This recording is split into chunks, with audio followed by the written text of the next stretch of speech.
oye. Hubo ciertas negociaciones entre David y Hanón, el rey de Amón, hasta que David alegó un supuesto insulto diplomático. Y en ese momento, los amonitas captaron el mensaje y comenzaron a buscar aliados. Hallaron aliados al norte, en la tierra de Aram, la Siria moderna. Es una nueva fuerza que ha llegado al poder gracias a un líder llamado Hadad-Ezer, quien tiene ambiciones propias. Hadad-Ezer no es un tonto. Busca cualquier pretexto para extender su principal influencia al sur hacia Israel y detener la avanzada de David. Este es el pretexto perfecto. Cuando David se entera de que los amonitas le han pedido ayuda a Hadad-Ezer, le ordena a Joab que lidere su ejército hasta Rabá. Y muy rápidamente reúne a todo el ejército y pone a su consejero Joab a cargo y le dice que se vaya rápidamente a la capital Rabá y la destruya y que acabe con los amonitas. Joab y los israelitas cruzan el río Jordán sin ninguna oposición. Sin más soldados en el sitio, Joab atraviesa la planicie hasta llegar a Rabá. Lo que pasa es que el ejército amonita sale de su ciudad y se despliega frente a la ciudad con su infantería, dispuestos a pelear. Joab ubica su ejército frente a los amonitas.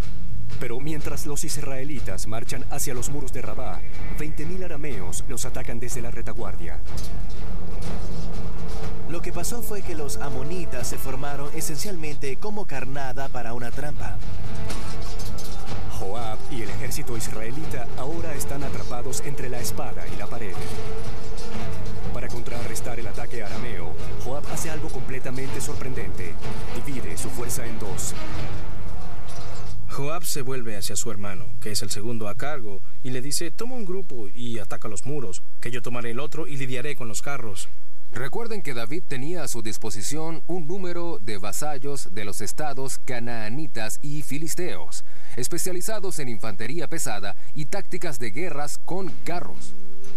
Joab ordena a sus fuerzas filisteas y canaanitas en los carros que den la vuelta y ataquen a los arameos que se acercan desde la planicie. Lo que sigue es una masa confusa de carros compitiendo por una posición, mientras las infanterías enemigas se traban en sangriento combate cuerpo a cuerpo. Esta gran batalla de carros se libra en la planicie abierta y los arameos llevan la peor parte y comienzan a huir. Con la huida de los carros, Joab libera su infantería.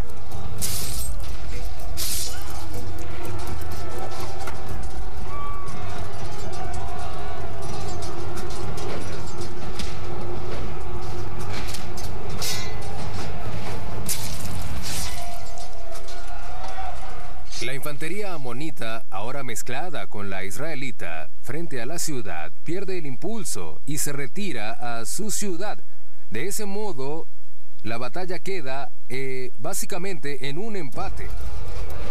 El éxito de Joab con sus fuerzas divididas sigue siendo una increíble hazaña militar hasta hoy. Los estrategas militares modernos siempre le enseñan a los comandantes a mantener sus fuerzas unidas. Pero seguramente esto infundió el temor de Dios en Joab, porque no volvió a hacer nada para atacar la capital de Rabá. De inmediato agarró su infantería, los carros que tenía, y se retiró rápidamente hacia el Jordán y volvió a Jerusalén, diciendo que este no había sido un buen día. Luego de la batalla, los arameos se retiran al norte, en lo que ahora es el sur de Siria. David no pierde tiempo. Según la Biblia, ordena a todo Israel reunirse. Al decir la frase todo Israel se refiere al ejército miliciano, que probablemente tiene unos 25,000 efectivos. David personalmente conduce a los israelitas al norte, evitando la capital, Rabá, y al ejército amonita. Es una estrategia inteligente, un poco más listo que Joab. No cruza el valle del Jordán donde cruzó Joab. En vez de eso, sigue hacia el lado israelita, junto a la corriente que atraviesa el valle del Jordán, usándola para proteger su flanco. David y los israelitas chocan con los arameos en algún lugar del sur de Sucó. Se conoce como la Batalla de Elam. Lo que tenemos que imaginar en la batalla de Elam es que era una batalla que combinaba infantería y carros.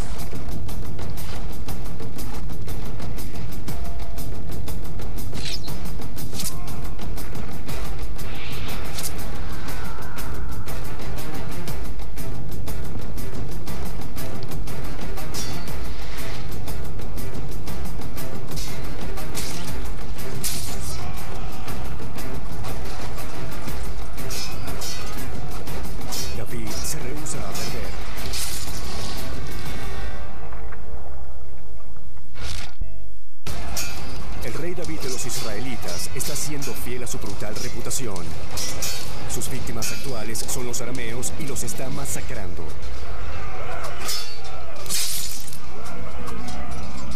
La Biblia no da muchos detalles, salvo que se libró una arrolladora batalla y murieron muchos arameos. La prueba de esto es que el comandante de los arameos fue asesinado. Esto tiende a sugerir que los avasallaron por completo.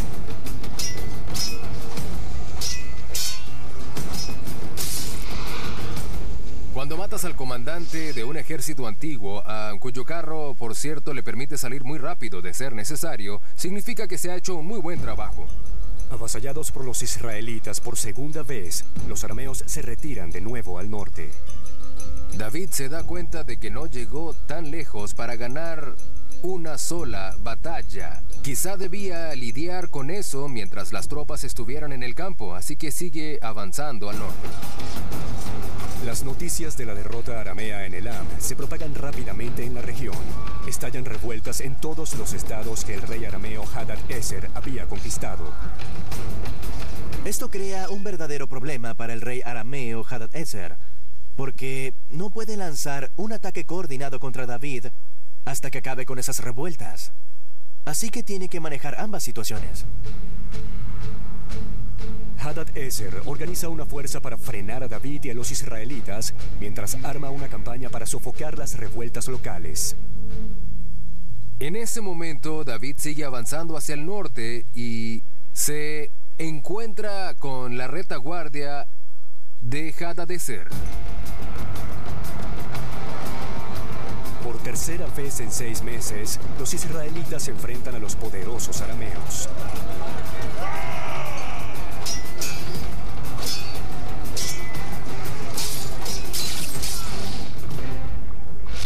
Lo que pasa es que David alcanza al principal ejército de Hadad-Ezer y entonces estalla una gran batalla en la que, según cuenta la Biblia, miles fueron asesinados.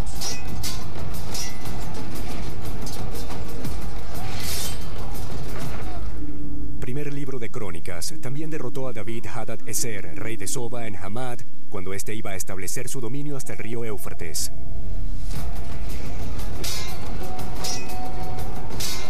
David y los israelitas atrapan a los arameos en la huida y los masacran.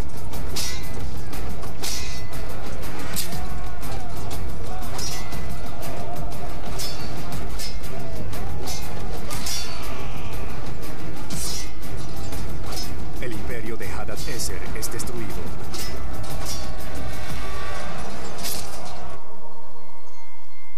Ahora, sin oposición desde el norte, David reclama en nombre de Israel los estados vasallos arameos. Ahora, con la adición del reino arameo, David controla un área muy grande. Esto es lo que viene a definir lo que se llamó Imperio de Israel. El nuevo imperio israelita ahora se extiende desde el río Éufrates en el norte hasta la frontera egipcia en Sinaí al sur. Desde el mar Mediterráneo en el oeste hasta las montañas de Jordania en el este. Pero un último enemigo queda por ser vencido para que David esté tranquilo: los amonitas en Rabá. Por supuesto, ahora no tienen a su lado al ejército arameo y David centra su atención en atraer a Amón a la órbita israelita. Pero al mismo tiempo, cuenta la Biblia que David es distraído de su conquista militar por una hermosa mujer a la que espía desde su palacio. Esta es la vez en que David es cautivado por una chica increíblemente hermosa llamada Betsabé. por eso, en lugar de conducir él mismo su ejército a la batalla, algunos analistas sospechan que lo que mantuvo a David en Jerusalén fue el deseo por Betsabé. Bueno, en lugar de eso, busca a su asesor, Joab, y le dice: toma el ejército y enfréntate a los amonitas y acaba con ellos. David ordena que Betsabé sea llevada ante él, pero es una mujer casada. Su esposo Urías elitita es un soldado bajo el mando de Joab en el ejército israelita. Es un total escándalo. David es legendario, un gran guerrero y un gran unificador. Es el fundador del primer Estado-nación israelita con el sentido de la Biblia, pero se ha dicho mucho sobre sus defectos, sobre todo con las mujeres.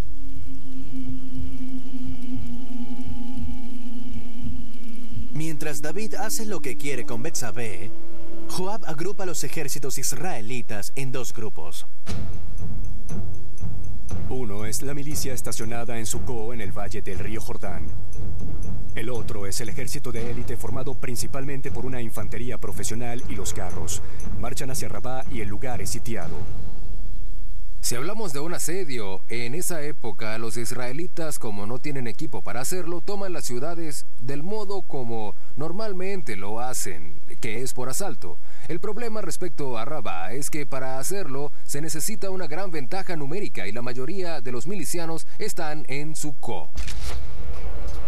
Desde la parte alta de los muros de Rabá, a los arqueros amonitas les resulta muy fácil derribar a la infantería israelita. Sin embargo, no es la sangre derramada en Rabá lo que ocupa la mente de David. Al parecer, David está en Jerusalén divirtiéndose con Betsabé y recibe un mensaje de Joab, su comandante, que dice: las cosas están muy difíciles aquí. Cada vez que nos aventuramos a los otros muros, perdemos hombres. Perdimos 18 hombres ayer. Entonces David le responde: no se acerquen a los muros. Bueno, y es aquí cuando comienzan los problemas, pues, al parecer, Betsabé está embarazada. El problema es que ella está casada con Urías el hitita, por lo que se plantea una dificultad. Urías el hitita está con el ejército en Rabá, peleando por David. David convoca a Urías de vuelta a Jerusalén. Urías, como el buen soldado que es, regresa a Jerusalén y David le dice: has sido un gran soldado, has estado al frente, mereces descansar. Vuelve con tu esposa y descansa un poco antes de volver a la batalla. Analícenlo un momento. Solo hay una razón por la que David enviaría a Urías a casa de Betsabé, para que tuvieran relaciones. Al parecer, David intenta esconder la paternidad del futuro hijo de Betsabé.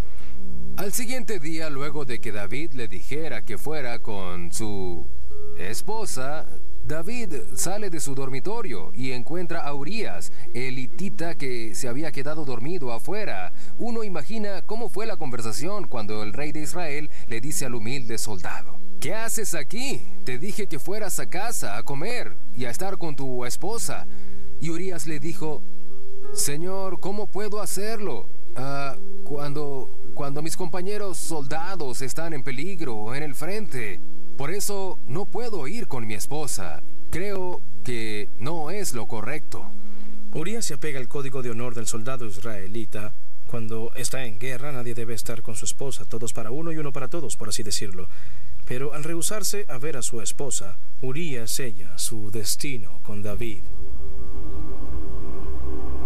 Según la Biblia, David escribe una nota para el comandante Joab y la envía al frente con Urías. Y sucedió que por la mañana David escribió una carta a Joab, la envió por medio de Urías, y en la carta escribió lo siguiente: poned a Urías en el frente más peligroso en la batalla, luego retiraos de él para que sea herido y muera.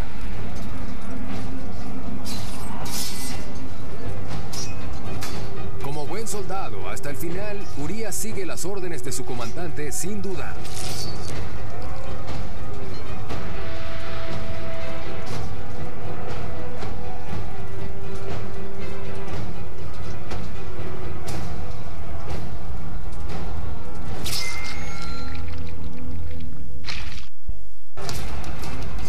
Urías el hitita es un valiente soldado soldado que defiende a los israelitas.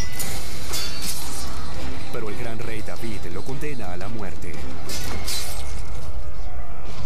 David no logró camuflar el embarazo de Betsabé y decide mandar a matar a su esposo en un estilo muy parecido al de la mafia. ¿Y quién más comandó esto? Por supuesto, su consejero Joab. Joab ordena a Urías que vaya donde es imposible que sobreviva. David no se detendría ante nada con tal de poseer a Betsabé.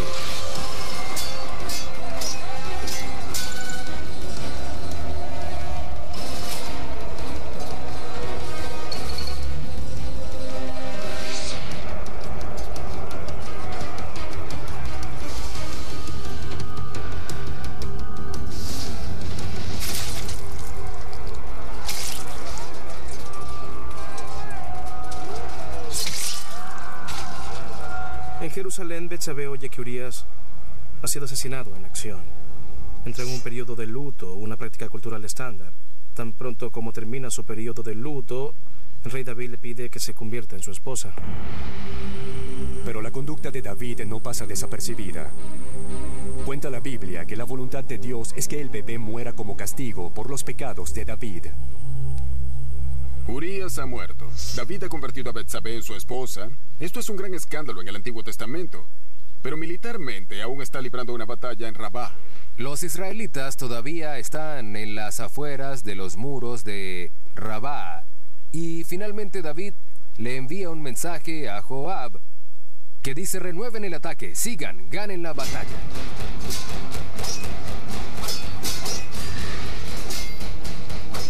Joab finalmente penetra la defensa de los amonitas.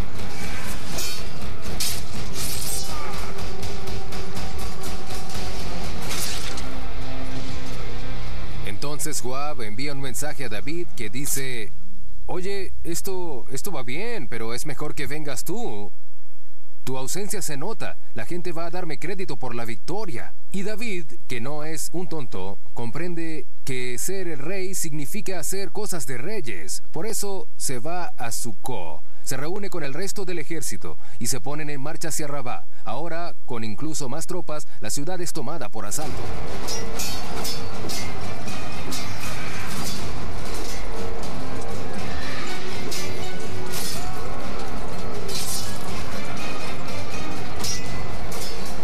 Sus triunfos previos, David pone empeño en eliminar cualquier oportunidad de que los vencidos se alcen en su contra. La masacre continúa.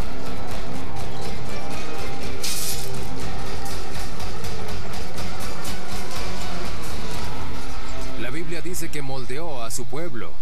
Y fue lo que el faraón les hizo a los israelitas. Los convirtió en trabajadores de construcción. Una de las primeras tareas fue derribar sus propios muros. Que es algo muy común de esos días.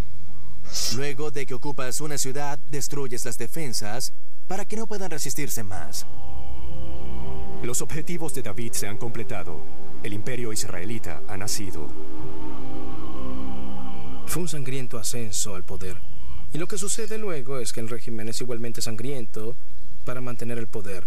La situación es tan grave que incluso el pueblo inicia revueltas contra David. Hasta su propio hijo. Hablemos de familias disfuncionales. David sigue casado con Betsabé, ¿cierto? El primer bebé muere. Bueno, David tiene otras esposas y concubinas y a la larga tiene más hijos. Uno de ellos es Absalón. Bueno, resulta que Absalón mata a su hermano mayor porque este viola a su hermanastra. Bueno, esto propicia una riña entre David y Absalón. La riña se convierte en una verdadera rebelión. Dos ejércitos israelitas chocan en lo que se conoce como la batalla en el bosque de Efraín. Absalón quiere destronar a David para convertirse en rey. Pero al final, el ejército de Absalón es derrotado.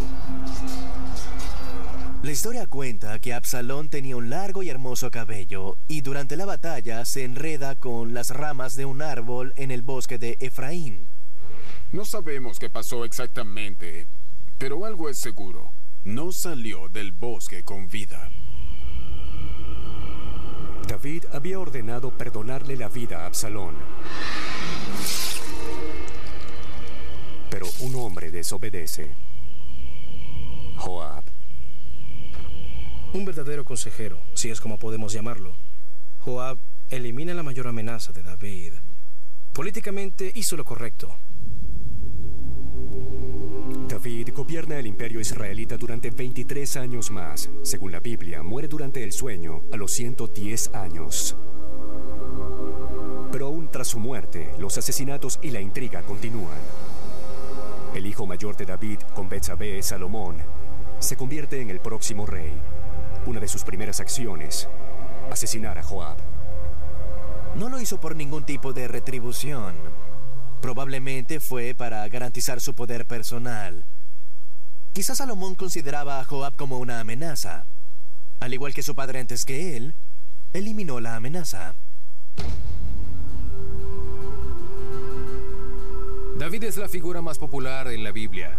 Se les pone su nombre a los niños. Se le considera un héroe, la persona que fundó el imperio israelí, la nación-estado. Así que él es casi una figura mítica, pero si lo observamos realmente, resulta un personaje muy humano. Desde mi punto de vista, lo que aún es más fascinante es que la gente lo considera una figura mítica digna de emular, y tenía muchos malos hábitos. David es venerado a través de los tiempos por unir a las tribus de Israel y establecer el imperio israelita. Al igual que muchos conquistadores, también fue ambicioso, traicionero y despiadado. Según la Biblia, hacia el final de su vida siempre tuvo frío. No pudo sentir más calor. Quizá, al igual que sus increíbles logros, también fue un regalo de Dios.